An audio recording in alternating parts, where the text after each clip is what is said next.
It's no secret that Sony has really struggled with their colours when it comes to their consumer camera range. The skin tones in particular have been known to have kind of a green tint, while graded Sony footage, where people have presumably tried to fix or correct their screwed up video, can sometimes look too red in colour. Sony has definitely improved their colours compared to what they used to be like. However, even some of the newer models, not including the A7S Mark III, are still not comparable to other camera brands that have great out of camera colours like Canon and Fuji. So what are the best picture profile settings for these Sony mirrorless cameras? We're going to be going through everything, plus things that you might want to consider avoiding when using both Sony APS-C range and their full frame range.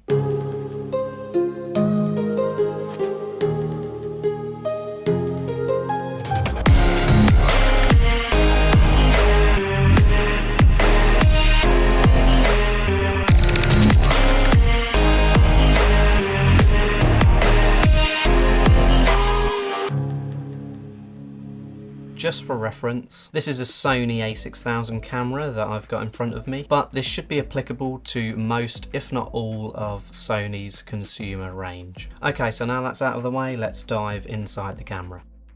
So what you want to do is switch the camera on first, obviously. Go to Menu. On the first icon, which should be a camera icon, use the arrow keys to go across to number 5. On the camera settings, scroll down until you get to Picture Profile. What you're greeted with here is a number of Sony's preset picture profiles, which is what PP means, it's picture profile. We're just going to use the last one. It honestly doesn't matter which one you use, as we're going to be doing a lot of customization. I set the black level to 0, the gamma to S-Log2. I would avoid using S-Log3 in my opinion. You have to remember that we're working with 8-bit files here.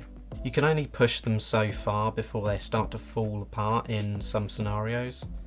The black gamma I set to middle, level 0. The knee I leave it to auto.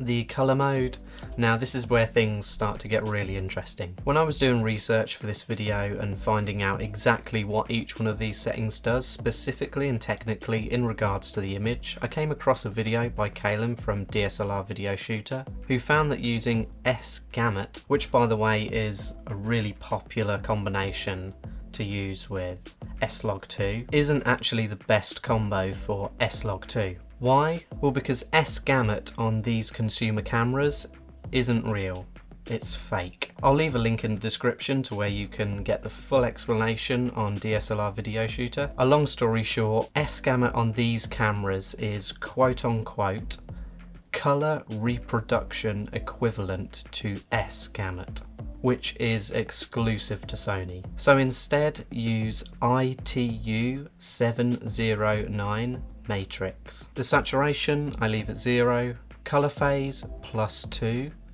colour depth I leave R at 0, G -1, B +2, CMY I just leave at 0. And last but not least, detail at -5. I did have it on -7, but I found that that was a little bit too soft for my liking. So -5 is a happy medium in my opinion. I'll leave a link in the description to Sony's help page where you can find out more information on what each of these settings do. So there we are. Hopefully you can enjoy some nice and normal looking colour on your Sony mirrorless. If you like the video, then don't forget to give it a like. It really helps me out in beating the YouTube algorithm. Comment and let me know if you have any success with these settings. Finally, subscribe and hit the bell icon to stay updated with all of my uploads. As always, thanks for watching and I'll see you in the next one.